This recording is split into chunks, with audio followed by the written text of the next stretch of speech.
Well, good afternoon. This is terrific because you guys are ahead of schedule. I've been running around going crazy, and now I have extra time, right? Because we're ahead of schedule. Good. This is a topic I love. As Vineet said, I spent about 15 years of my life in the medical device industry in compression therapy. So what I want to do is take you rapidly through, and I think even some of the questions I heard as I was walking down, one of the things that we need to understand is compression is more than just an elastic stocking. And so I want to take you through some of the things to think about, hopefully give you enough information to say I need to learn more about the importance of this medical device and therapy. So let's see here. My disclosures, my main role in the world is running the American Venous Lymphatic Society, having a blast doing that as well. All right, so when we think about compression, think about and start with two categories. There's static compression, there's dynamic compression. Static compression are devices that are static in nature, right?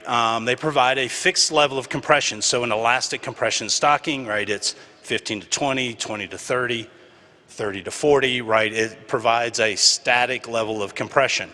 Now, understanding the differences in static, and we're going to focus today, I call it Compression 101, we're going to talk about static compression devices in a little more depth. Dynamic compression is where the device itself actually generates variations in pressure over time. Pumps, pneumatic pumps would be the most obvious of that, and where the device itself goes from 10 to 50 to 80 to 100, whatever we may be looking for. So we're going to focus, as I said, on static compression for the next several minutes and see if we can answer some of these questions. Not all static compression devices are the same. So we need to understand there's a difference. There's elastic compression, there's inelastic compression. Under the categories of elastic compression, you have circular knit. That's what most of us are traditionally used to knowing and understanding. It's what I'm wearing today, right? It's a elastic compression stocking. We also have a thing called flat knit. Those of you that operate in the lymphedema world will be familiar with flat knit garments. These typically, they're still elastic materials. They're a little thicker in nature. They have the ability to bridge over folds within on the body and on the leg where large patches of edema are, and it's able to bridge over those and not constrict into things of that nature. And so, but they tend to be custom made. They're tailor made for specific patients, a little more complex garments. Ulcer kits, you may be familiar with those if you're dealing with wounds. This is one of the answers of how do I get higher compression levels and get compliance in the older population. Ulcer kits typically are two-layer stockings. Elastic compression is cumulative. So if I put a 10 millimeter mercury stocking on and put a 20 on top, I will have 30 millimeters of mercury compression. So the two-layer stocking kit, we see that in ulcers where we can compress the ulcer with a lower compression level, be able to get that on. Then we put the higher compression level over top. You have medical, you have fashion. We're seeing sports, right? So, some options for a lot of patients are get them into a sports, compression stocking as well. There's a lot of options and things that we can do to try to find and answer the question of what works best for that patient. We then also go to inelastic compression. The big advance in that over the last decade that we've seen, of course, is the inelastic adjustable compression wraps.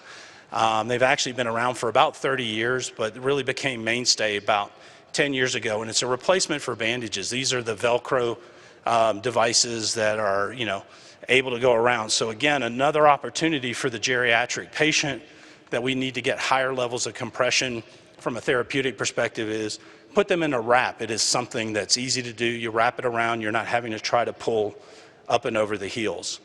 Bandage has been around forever, right? In fact, you can go back to the ancient Romans and they essentially used leather straps to bandage their legs to manage edema and allow their soldiers to march miles and miles a day. Today we see those in what's called short stretch. A short stretch bandage is a bandage that has very little stretch or give to it. You'll see long stretch bandages, typically in our world, stay away from them. They have a lot of elasticity, cause a lot of problems and issues, but traditionally when we think about inelastic, we want that short stretch bandage. Zinc paste, Una boots, again, been around forever. It creates kind of a semi-soft cast. So again, that material is not going to stretch as the patients move. And then we have the multi-layer systems that have been around now, where we use multi-components. We'll have an elastic level, we'll have a padding layer, and you end up with 3-4 layers that come together.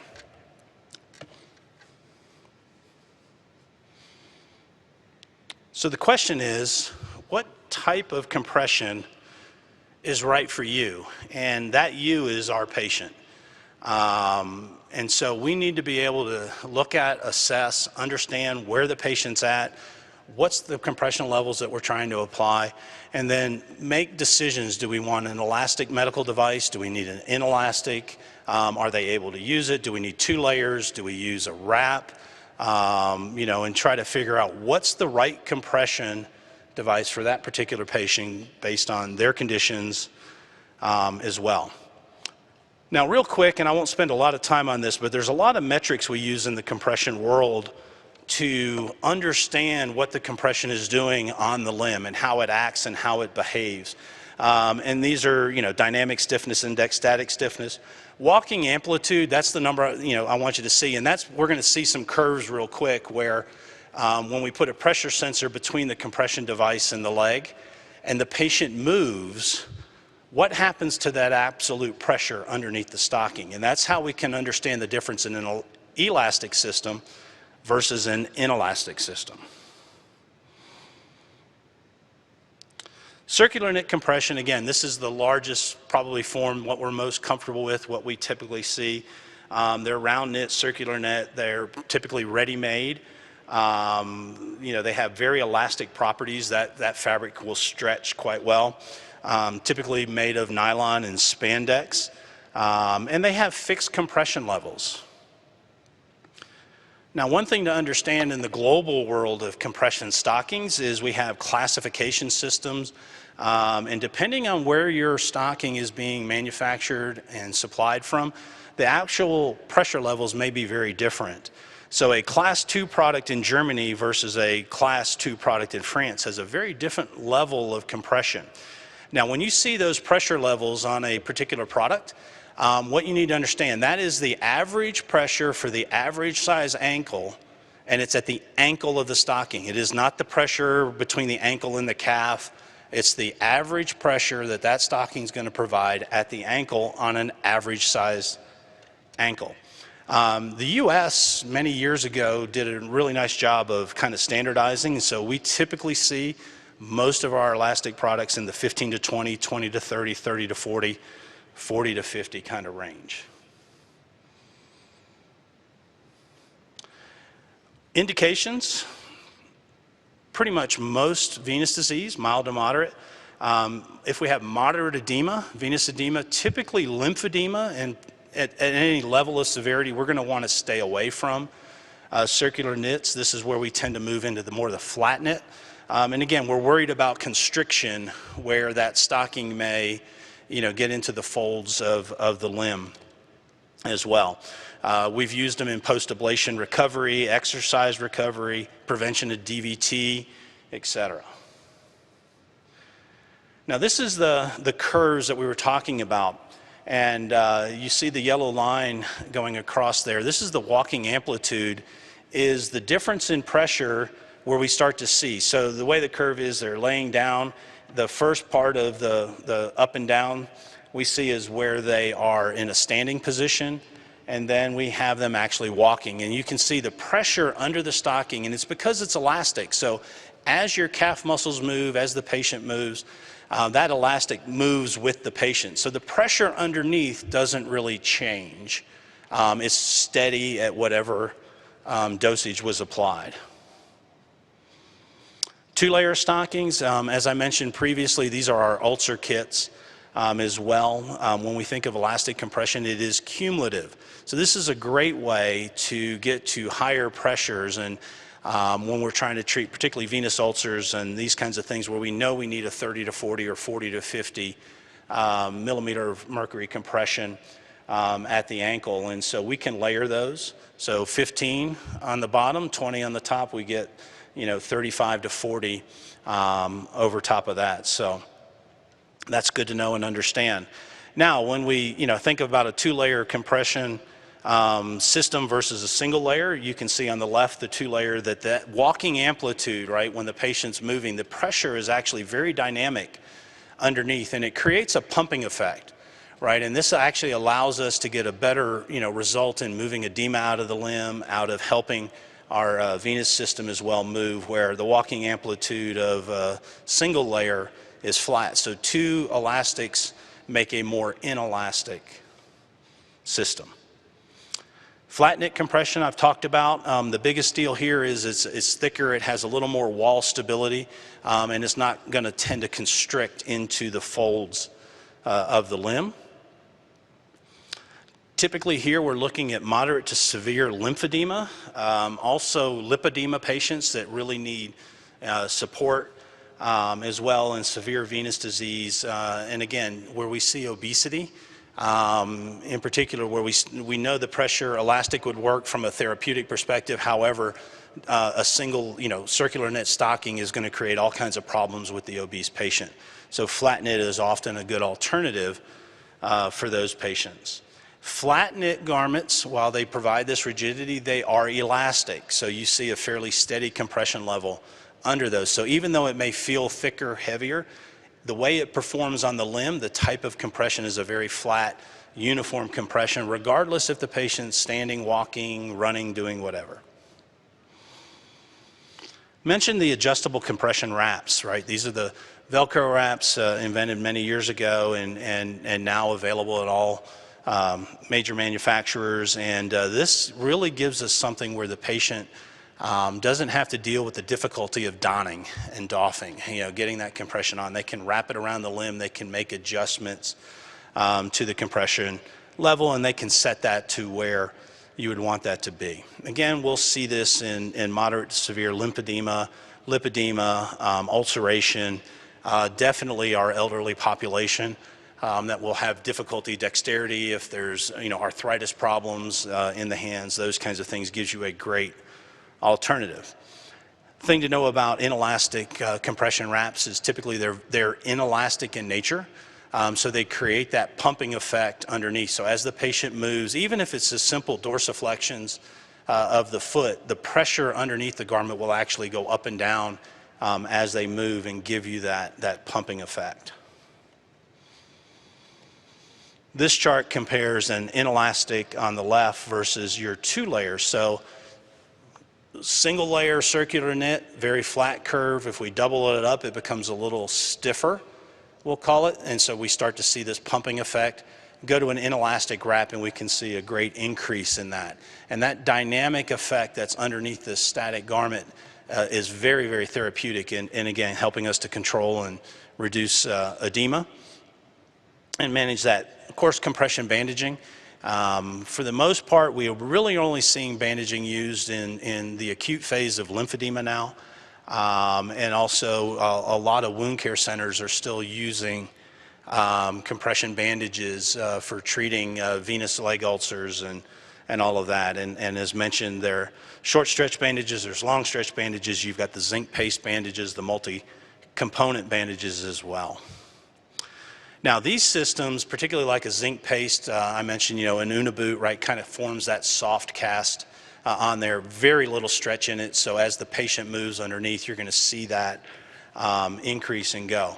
Now one of the things to keep in mind with bandaging, and this is one of the challenges of using bandaging as a compression device, is typically they've got to be applied by expert hands, so this is where nursing staff, therapists, become very skilled at how to apply bandages and control the pressure. But what happens is, as you get that dynamic effect, that pumping effect, the circumference of the patient, as that edema reduces, the pressure underneath these bandages drop. And so what happens is we tend to bandage at a pressure much higher therapeutically than what we need. The pressure drops. It will eventually drop well below the therapeutic level that we're targeting. We then have to rebandage the patient. That can actually happen in hours. We've seen lymphedema patients get bandaged. They walk around, by the time they make it out to the car an hour later, they're coming back in because the bandages have fallen to their legs. The edema's reduced, the circumference has changed, we have to re-bandage the patient. So bandaging requires a lot of expertise, clinical help, those kinds of things, where a lot of our other systems, circular knit, the inelastic wraps, are things that we can teach our patients to do, something that they can do on an ongoing basis and manage over time. This chart shows you this hemodynamic effect of what we're looking at here, and you can see as you go from the left to the right, this is looking at ejection fractions. So if we have the ability to measure the amount of blood volume in our veins and then put them in compression, have them do essentially a toe rise down, remeasure the pressure, and we can see how much volume of blood has been eliminated from the leg. And so the more inelastic the device is, the greater the ejection fraction. And so when we think about venous hypertension, the key is to get that blood to move and move up and out. So a more stiff inelastic system is going to be much more effective at getting their ejection fraction back to normal rates.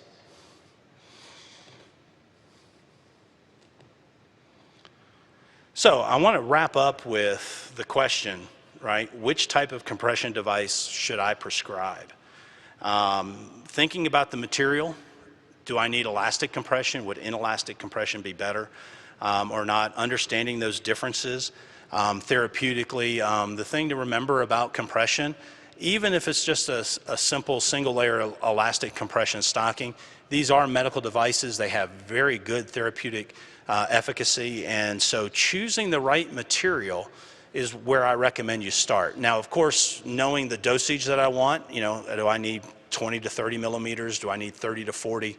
Therapeutically, where do I need to be? So you select, of course, the right dosage, but then think about the material. Is a flat knit or an inelastic wrap or a bandage better for this particular indication and condition of the patient?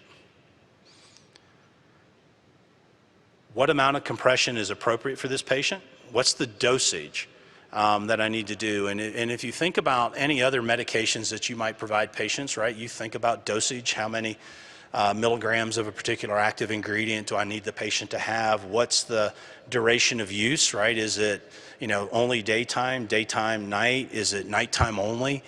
These are things that you ought to be thinking about and factoring into your decisions for what they would do and what we ought to have them do. Would the patient benefit more from static compression or a more dynamic compression, something that's inelastic again? Do we have excess edema? Do we need a garment that will bridge the folds? Are they obese? Those kinds of things that I've talked about as well. So these are all decisions and things that you need to factor into your compression selections. And what I found over the years, this is probably at the end of that, you think about what dosage do they need? Do they need inelastic? Do they need dynamic? Am I trying to heal ulcers? And from a medical, clinical perspective, you say, this is the product that I think is the right one for them. You need to come back and ask the question though, what is or what can the patient be willing to do? We hear all the time, compression, we have compliance issues, it fails. We're often asking them to do something they just physically cannot do. And so we may have to alter our selections and choices simply based on what they are able or not to do. And I've done a lot of training over the years, and you go in and people, oh, they need 30 to 40 compression stockings. It's great. Have you ever put one on yourself, right? And understand how hard it is. And at that time, I was a fairly young man. I had a hard time, difficult time doing it. That question ultimately, because we need them to take their medicine, and it's no different again than a pharmaceutical and they're having stomach issues, right? Then you look for alternatives of something that they can do. You don't just say, don't take the medication, right? And so you try to find the solution. And when it comes to choosing the right medical device, the right medical compression, all of these factors really play into the decision. And so my challenge for those of you that are here today, those that are watching online, all of that as well is think through this, and there's a lot of resources and things, but hopefully I've shared with you enough to go, I need to learn more about all of these different devices and technologies and how to apply them and to what patient groups and all of that, so that I can have the most successful outcome and improve patient life and quality of life to its greatest. So thank you.